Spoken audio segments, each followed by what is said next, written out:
ఇప్పుడు నేను ఇక్కడికి వచ్చినప్పుడు కొన్ని నిర్ణయాలు కూడా తీసుకున్నాను. ఆ నిర్ణయాల్లో మీరు చూస్తే 6 మంది చనిపోయారు.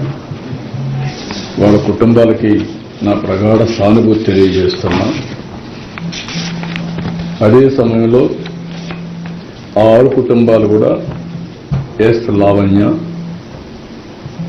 విశాఖపట్నం, శాంతి విశాఖపట్నం, బుద్ధేటి నాయుడు బాబు నర్సీపట్నం, రజని విశాఖపట్నం, నిర్మల తమిళనాడు స్టేట్ కోయంబత్తూర్, అదే మరిగా మల్లిగా వీళ్ళు మెట్టు సేలం,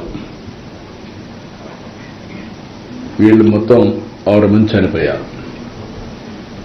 వాళ్ళ కుటుంబాలకి నా ప్రగాఢ సానుభూతి తెలియజేసుకుంటూ వాళ్ళ ఆత్మకు శాంతి కలగాలని భగవంతుడిని ప్రార్థిస్తూ ఆ కుటుంబాలకు ఒక్కొక్కరికి 25 లక్షల రూపాయలు ఇమ్మీడియట్గా ఆర్థిక సహాయం టీటీడీ ద్వారా ఇస్తాం. 25 లక్షల రూపాయలు బోర్డు కూడా చెప్తున్నాను, వాళ్ళు కూడా వర్కౌట్ చేస్తారు. వాళ్ళకందరికి కూడా కాంట్రాక్ట్ ఉద్యోగం 6 మందికి 6 ఉద్యోగాలు ఇచ్చేట్టుగా ఇక్కడ కానీ తమిళనాడులో కానీ ఆ ఎంప్లాయ్మెంట్ కూడా ఇస్తారు. ఈ 2 కూడా వాళ్ళు మన టీటీడీ చేస్తారు.